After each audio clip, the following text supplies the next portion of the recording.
So welcome back, everybody. Woo! We are doing a wonderful topic full of light, fun, and excitement. We're talking about depression. Wah, wah. Wow. Yeah. Which is something I feel every single person on this planet probably has dealt with this last year, because we are just entering into 2021. Thank goodness we're out of 2020. But I also feel like sometimes we're either entering 2020's big brother or... Yeah, we'll know. We'll find out here.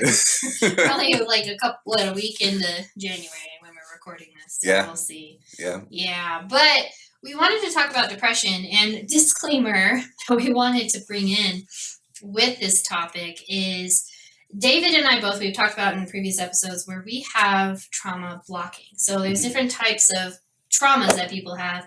And with blocking, we are people that do not like to admit that we have problems or really address the problems. We like to hide them away and tuck them deep down. Put them in a little box right in the middle of my chest. My trauma that I'll never address. Yeah.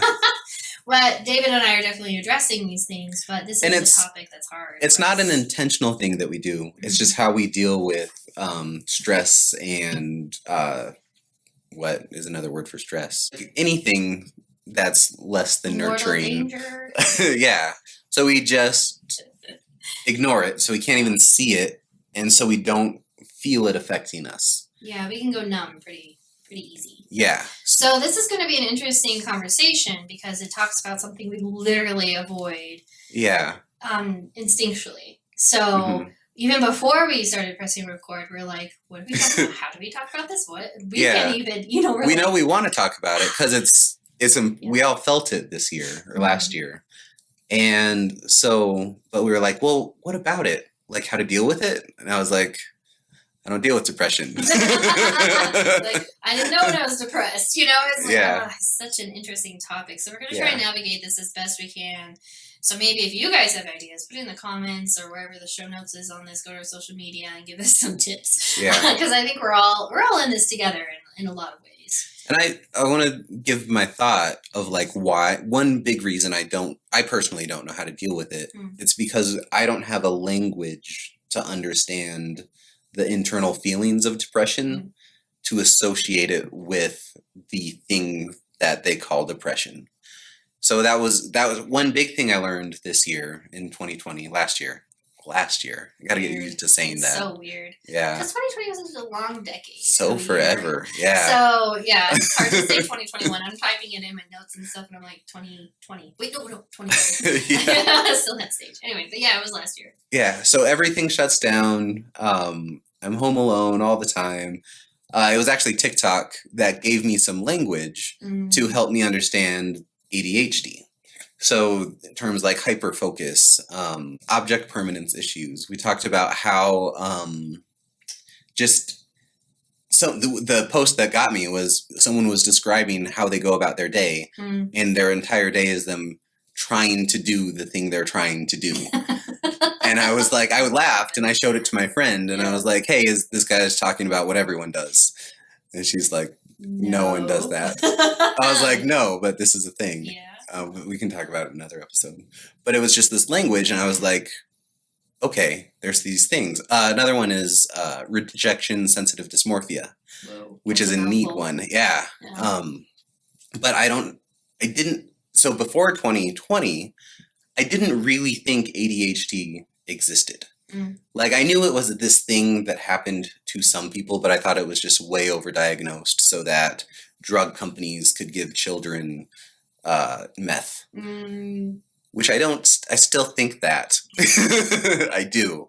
But I think it is actually a bigger thing, but we just don't have language to describe how it affects people. Right. I don't have the words to even begin to understand depression, and it's not something I've ever looked into. But understanding ADHD made me understand people with chronic depression, not just, what's the opposite of chronic? Acute. Yeah. So we would say like a lot of people had acute depression throughout the year, which is what I personally experienced. But it gave me having chronic ADHD gave me a deep respect for people with chronic depression. I just don't understand it. In the two. Just a brain, their brains work different. Because it's all about dopamine levels. is. Yeah. Yeah. Mm-hmm. So it's interesting how you can have acute and then chronic depression. Yeah. Right? Because in my world, I feel like I definitely ebb and flow through the years with acute depression. Okay. But like you have it for a long time though? I mean, or just like define a long time, right? Right. Is acute, just 6 months? Is it 1 year? Or is it 10 years? Or is it 3 days? Or is that chronic? Like where is that border? So, right. I bet someone knows. I bet someone out there knows with the psychology background. So for you though, like how long bouts do you feel it? Or so for me, I feel my depression actually was a precursor in 2019 because I was very unhappy with where my business was going. I was very unhappy with what I was doing in business. Your coaching? Yeah, I was coaching and consulting, and it was running out of its course. I had let it go a little bit too long. I wouldn't say horribly long. It was just like a few months longer than it should have been. Okay. And so I was really getting into my feels, and I was just like, I am not happy with what I'm doing. I want to do something different, even though I don't quite know what that is yet. And so I need to stop. So that was like burnout. And then you kept going, burnout. Right? It was almost burnout. It was me being very aware that I'm definitely getting to the point of burnout. But I had to fulfill contracts, and I was going to do that. Gotcha. And so that was kind of where I was like, I hate doing this, but I love my clients, but I hate doing this, And so we talked about retail, and that's the thing in retail. Exactly. In the last episode. You love it. It's like, I love my customers, but I hate everything else. So it was starting to become almost resentful. Yeah. And so I was like, okay, I definitely need to stop this. And so that was like November of 2019. Okay. And then we entered into a new year, and I was like, this will be my year of play. And it was just, I'm not going to have any expectations on myself, any expectations on business. I'm just going to play with projects. And then I got depressed. I was like, what? And then because that sounds like a really fun start. You're like, I'm going to play. This is going to be fun. It's going to be great. I'm transitioning. And, well, actually, COVID was very helpful for me in the beginning because I was actually going to enter into taking over a publication, which would have been a horrible thing for me if I had continued through that. Yeah. COVID gave me, and amongst other things that were happening in my personal life, but gave me a good halt to stopping that because I was trying to push myself into something that wasn't actually natural for me. And so natural or authentic to my journey. Okay. Obviously, this is all retrospect. So funny how we do that. Yeah. So COVID happens, and I play with projects. I do various things, and I was having good fun. I was up in the mountains. I was away from the city, so I wasn't in isolation like you and maybe lots of others. Yeah. I was able to have some free reign where my family lives. So I was doing that, and that's a great keyword, distraction. And also, I guess you could say a delay to the inevitable of entering into a type of depression. And for me, because you call me what I am. I'm Aquarius. I'm this. I'm that. I am all about being a free spirit. So if you tie me down, I just die. It's just squirting. It's so bad. And I wanted like holding a cat. Exactly. It's good for like a minute, it's like, and then pet me when I come over. No, don't ask me to come over. Kind of thing. Yeah. So I wasn't able to travel. I wasn't really able to dive into a lot of subjects I wanted to go into because of COVID. Everything was locked down, shut. And it was really just a matter of survival at that point, right? Just trying to get to the next day, And it wasn't until really October, November-ish where I had entered into an area where I had to admit I am actually depressed. And I was literally like for a couple weeks, I didn't leave the couch. Yeah. You don't know that. I don't know that, yeah. Because I agreed to this podcast and I was just like, I'm going to do the minimum. Yeah. And I'm going to do this stuff, but I'm literally going to sit on the couch. Okay. And watch TV and maybe drink a beer. I didn't drink much. I'm not a drinker when I'm depressed. Okay. But I was just except for you. I was very depressed, and I'm coming out of it now. But it was a delayed admittance to depression because it definitely happened before then. It was just I'm going to be distracted. I'm going to do this. I'm going to do that. I'm going to try to survive, and then do this, and then do that, and just say, I'm just figuring things out. No, I'm fucking depressed. Interesting. So there was a delay, but because of everything that was happening around the world, yeah, of course there's a delay. You're trying to get it figured out. You're trying to stay busy, and so you're, in a way, going numb is a survival tactic. It is completely a survival tactic. Yeah. Especially for us trauma blockers. Yay. So for me, right? For me, I had like a pretty tumultuous end of 2019 because I had ended that relationship. So we broke up with the girlfriend, moved out, got a new place, had a bunch of drama around that. And then I had a job at that point as well. Lost that job, which was actually great. And I knew it. It was great for both of us. You're meant to leave when you're excited to be fired. Yeah. And it was ridiculous all around. But so that was actually the good part. And I had income coming in outside of that, so it wasn't even a big deal.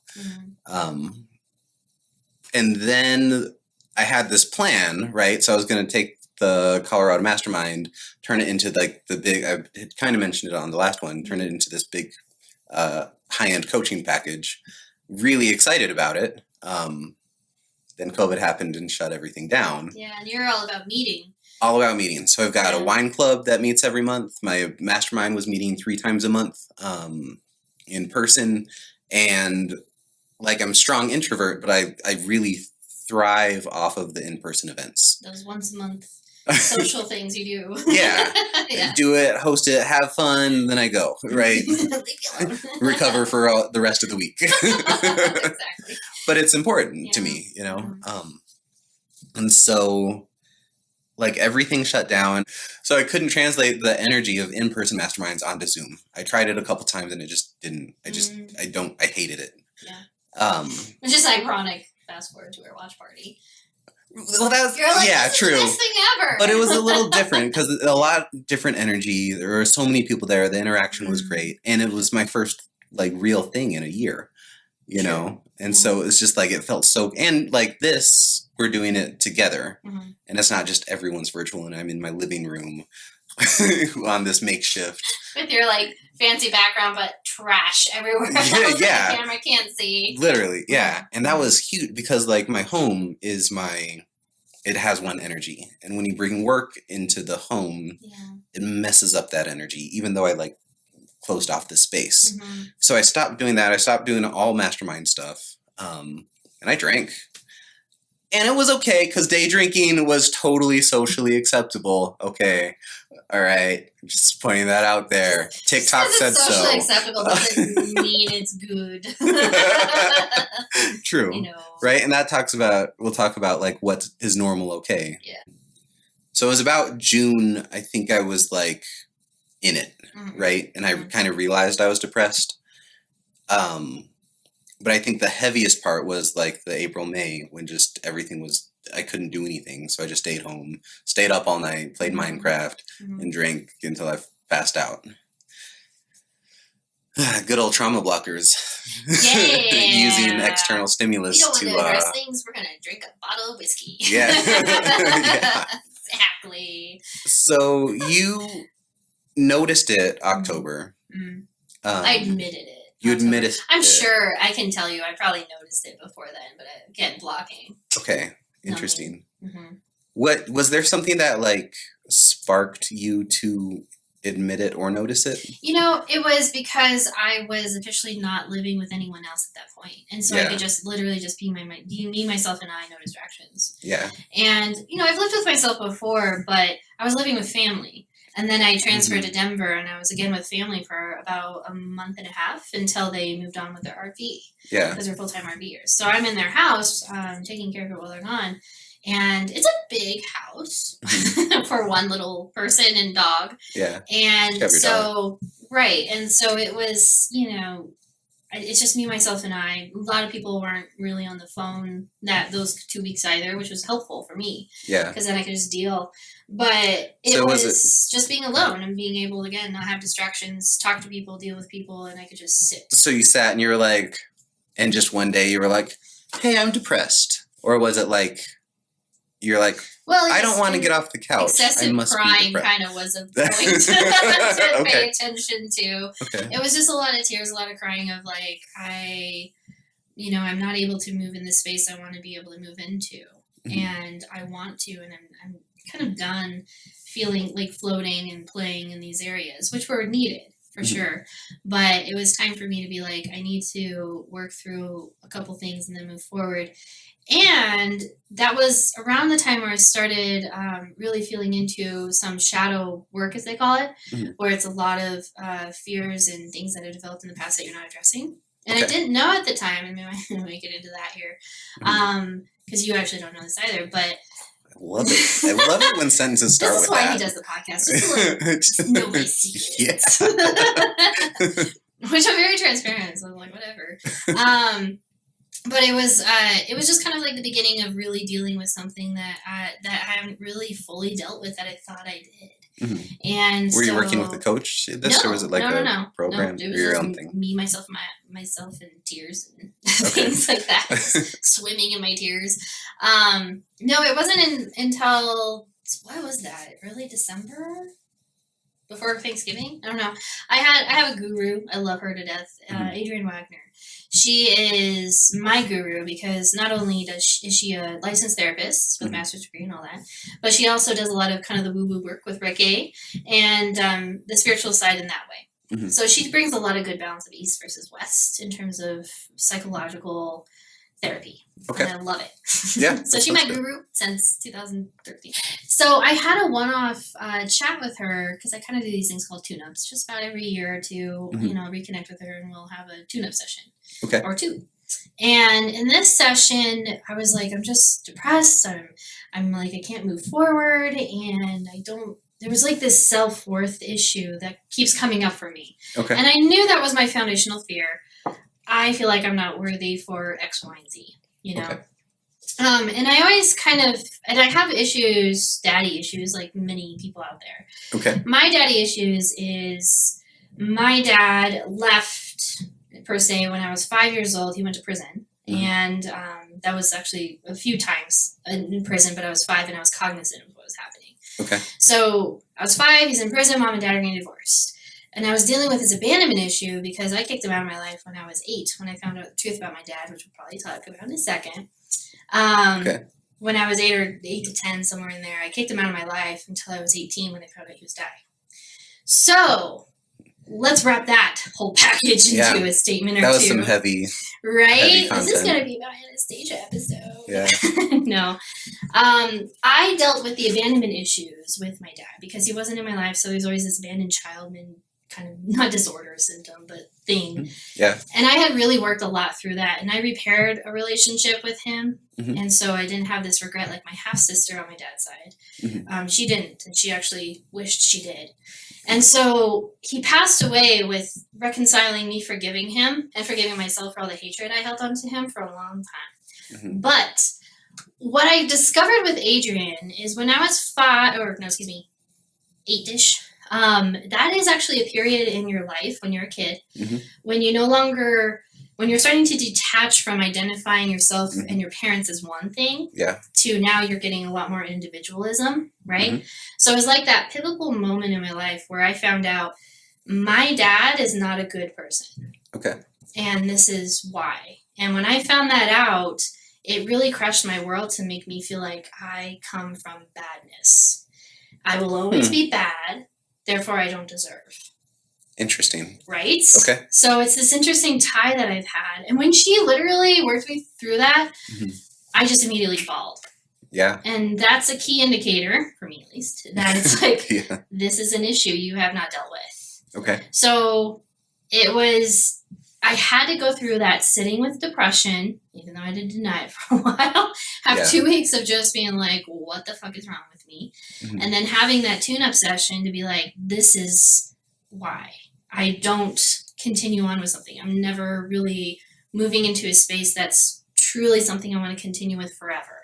Okay. It's always this switch and go kind of stuff, which is fine. Right. But it's always this, I will only go to a certain point because I'm bad, therefore I don't deserve. Yeah. So, and I knew the self-worth issue was there. I just didn't quite know what was the self-worth issue initially that got me there. It's a strong root, honestly.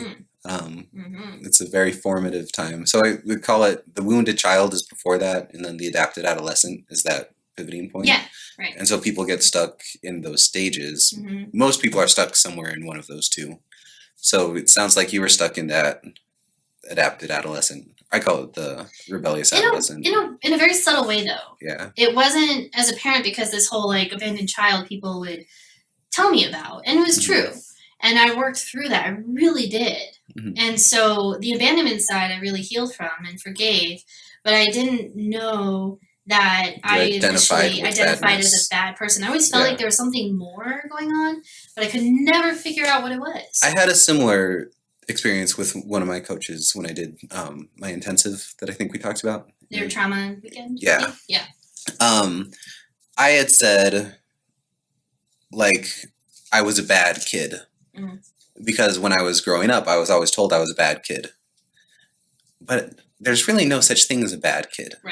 Right? There's kids who are expressive. There's kids who have energy. There's kids who like to, do their own thing in class. But they're not bad. Unless you're crucifying chipmunks, you're fine. Right. So, but yeah, I've grown up my whole life thinking I was a bad kid. And so therefore I didn't get X, Y, and Z. And just that switch of like, there's no bad kids. It's like, wait, what? Yeah. So I understand. That's a huge eye-opening situation. It is. Yours is a little deeper because you came from bad. Right. I feel like I was literally born quote from unquote. Bad, Yeah. not developed or was just, was inherently bad somewhere. Behavior was bad. Yeah. Like I was like always trying to be the perfect kid. Yeah. And so this brought a lot of like, because you wanted to prove you weren't bad? Or prove why that do I you was think? Worth something. Yeah. I was worth keeping around. Okay. So the badness that I feel like I was literally born from is not just because my dad went to prison, right? My dad was in the area of sex offender. And so now he never touched anyone. Now, this is where it gets weird in the area. He never touched anyone. He would flash himself in front of people, expose his bits, right? And it was in a way of control, not humor. So it's not like, the Academy Awards where someone ran across naked, right? That's funny in a way. Right. It's literally like, I'm going to go over to my neighbor who's a woman living by herself. I'm going to go over there and stand in her yard and just like flash myself to her to where she feels like she's threatened and her life is about to end. Yeah. Even though he's not going to do anything about it. Super weird. Yeah, but it comes from being sexually abused as a kid. So there's no confirmation in our family that we have, but there's a lot of stories. And even my dad was forced to go to counseling after his first offense when my mom was married to him. So she stuck with him for 5 years with all this crap. Okay. So when he was doing therapy and stuff like that, my mom discovered that he most likely was sexually abused as a kid by other boys, probably from his other brother's friends. Okay. And this was like, the 50s. You don't talk about that stuff. Right. Not in Arkansas. Yeah, totally right? different. You don't talk about that stuff, especially with dad in the military. You don't talk about that shit. So he never dealt with it. So he always continued this behavior when things got stressful or rough. Like many of us do, we will go to drink, we'll do some bad behavior, we'll go get laid by somebody or whatever it is. Pick an argument with someone we care Pick about. An argument, or just go find a customer service person and yell at them. Right? Or go buy something. Listen to our last episode. A lot of people do actually go buy stuff. Or go buy stuff. Or yell at, they'll go into some sort of coping, right? Yeah. What my dad did was to get rid of any responsibility and end up in prison. So was he doing it to get arrested? Yeah, in a way. He did it because it gave him a sense of power and control. But then it resulted in him always going to prison, where he had literally no responsibility. Right. But to survive for the next day. Right. That was it. He didn't have to take care of a kid. Didn't have to take care of a wife. Didn't have to uphold his Christian things. So it was. So when I come from a place of badness, I come from a sex offender, and even though it wasn't rape, even though it wasn't any of that stuff, it's still under the sex offense. Which is so really interesting because, he wasn't doing it to be a sex offender. It's, again, we've got this blanket term that's not covering what actually happened. Right, yeah. He was, that's really interesting because he was dealing with his stress in a very unhealthy way, and depression. Absolutely. Because probably he had been blocking Oh, yeah. For, he blocks those emotions, blocks and blocks and blocks them. And that's the problem with us blockers is it comes out somewhere, right? That's an extreme example. Don't do that, kids. Right. Exactly. So, but it will manifest in some way. It's really unhealthy. Absolutely. Yeah. And I think in 2020, we all started seeing a lot of that side of us that we haven't dealt with. And so we do X, Y, and Z. For you is going for the bottle in a way. Yeah. And for not me, in a way. It is just like, well, this is a weird emotion. I should have a drink. Right? And for me, it was just like delaying the feeling until finally having a huge outburst and just being basically handicapped for 2 weeks. Yeah. So it all comes and manifests in different ways. But, I know a lot of people in 2020 started doing better, but they had to go through a bout of depression first. Like, my sister, she went through about a month of drinking. Yeah. And then all of a sudden she's like a completely different person and she's thriving. Yeah. But some people, they actually went back into addictions. Do you know was there a transition for her, like going through that month because for me it was like a physical change. Like my body was unhealthy. Right. I was sluggish. I couldn't think straight. So I knew, I was like, I need to change something. Like I have to do something extreme. So I took my fast. I was trying to go for a 21-day fast and I took 14 days, something like that. Yeah, it was 14. I think it was 14. Yeah. Just to flush everything out, right? Because I knew there was something going on, but I didn't necessarily identify it as depression. Right. I just knew I was like stuck in this unhealthy habit. Which, depression can manifest into literally tangible things. Yes. Like weight, like, trash all over the house. Yeah. No, not cleaning it. Totally. Or for me, it was like literally having 2 weeks of dishes in the dishwasher and it started to smell. Which, coming down to getting rid of distractions, you asked, how did my sister switch? And I'm curious because I spent a couple months drinking, but I had a switch. So I'm curious, did she have like a pinnacle point or what? Was there a thing? I don't know the exact moment for her, but I remember we were, the beginning of COVID, she works in bookkeeping at an auto dealership. So she was out of a job for a whole month. And then they were bringing some people in, but not her because she was, I guess, low priority in terms of essential employees. And so she was out of work for basically 2 whole months before they even brought her back in part-time. Yeah. So a whole month, she's pretty much drinking. She's very much of an extrovert. She needs to be around people, touch people. So this was really hard for her. Yeah. And she's got her own demons. And so for a whole month, she just, drank. But we would Zoom, our family would Zoom together and she seemed okay. Like she was transparent in a lot of things. Yeah. But she didn't want to talk about the drinking because her own father, because we're not blood related, her own father had a drinking issue. Okay. And so that was something she didn't really want to dive into with our family because we have alcohols in our family too. So it came to a point where she was like, well, I am all by myself and I have to work with my own inner demons without being distracted with work, the gym and this and being busy and all this. Because I'm like, you have a 9-to-5 job and you go to the gym. Do you do anything else? She's like, I can't do anything else. She just can't. She has no time. Yeah. And so, for me, I'm like, I feel like I have all the time in the world in a way. I don't know what to do with it. So she had no distractions. It was just her in her own studio apartment, like you, right? You're all by yourself. What are you going to do? So she was like, I'm not going to tackle my inner demons. Yeah. And she has had a past of really, how do I continue on with life? And so with, her being by herself, she was terrified of herself. So moving forward, she was like, I can either continue being terrified with myself. And she did have someone with her that kind of helped coach her through this stuff. Okay. So that was good.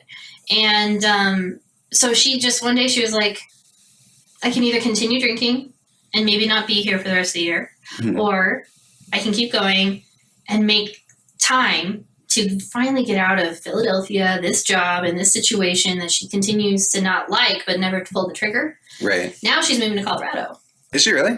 Yeah. All right, in May. So she'll be here in May. So she was like, I just need a change. And so she just took a drastic step. But it took no longer having the distractions. Yeah. To say, I need this. I'm no longer going to do this. And I have to get out of this environment that's just toxic for me. Yeah. And I think that's key too. with COVID, it really tells you which environments are toxic for you.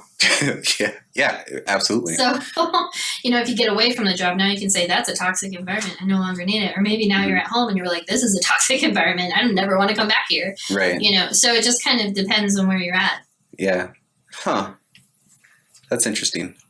And so I would say, like, we all talk about drinking as like it's this bad thing, right. Which I did quit drinking for 2021 anyway, just to prove I'm not actually an alcoholic. I am. Who knows? Semi. You're working your way there. Yeah, but it is a progression, right? It can be, it does get harder and harder. So I'm just taking the whole year off. Yeah. But when inebriated, I think it does slow the mind down, at least for me especially, and it lets me see it gives me a different perspective of my entire life. Right. And then also sometimes when you sober up the next day, you look back through those text messages you sent, and you're like, Anastasia, 45 videos from TikTok how many sent to me TikToks? One day.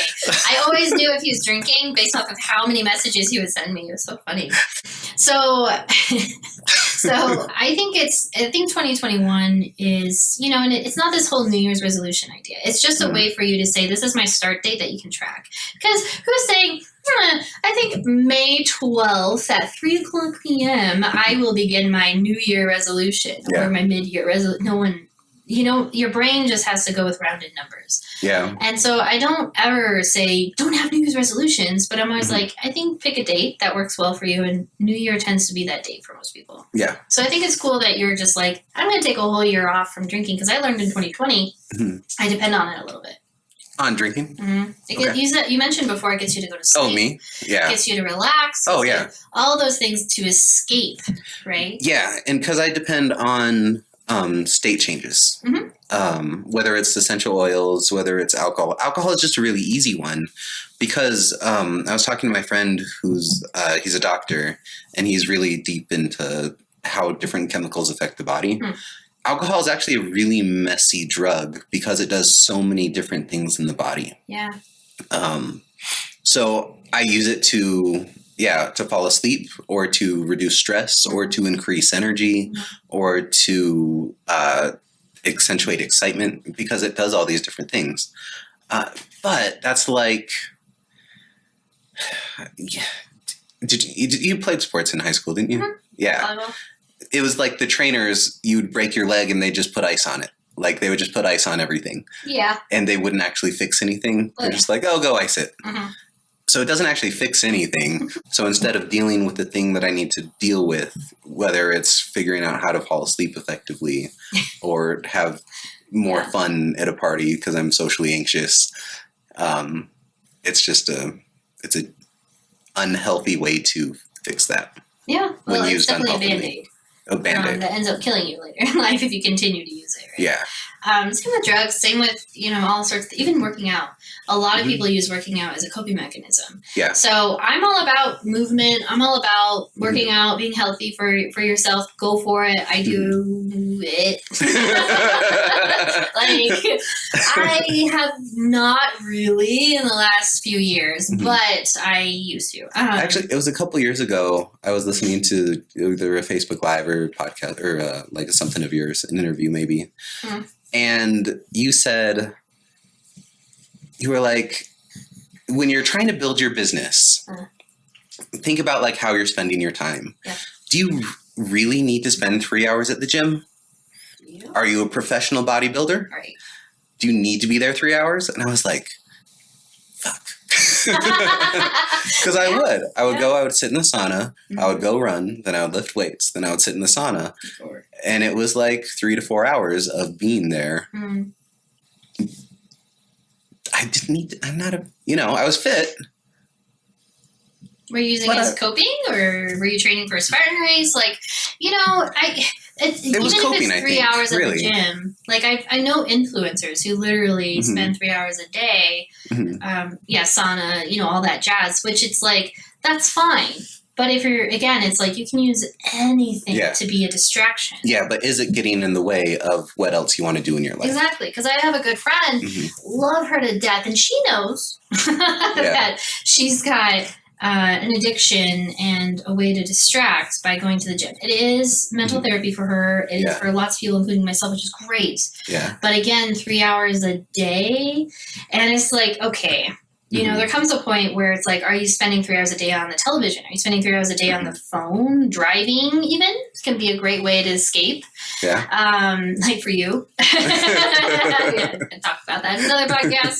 He's like late to everything because he's meditating in the car. It can be literally anything. Food, you know, you name it. And so it's like, how much time are you spending in something? And I think, again, 2020 really showed us those habits that we've developed as a way to escape our life. There was a TikTok video that I also quoted on Facebook just yesterday. So forgive me if I don't get it right. But it was something along the lines of, you know, like bubble baths. Like they say, bubble baths is self-care, you know, just as the example. But like bubble baths are self-care. It's like, yes, but self-care is about doing the hard work on yourself so that you don't always have to do the bubble bath to escape. It was about building a lifestyle where you don't have to escape. Right, because bubble baths are a great way to escape. Like, yes, it's part of self-care. It can be, but it also cannot.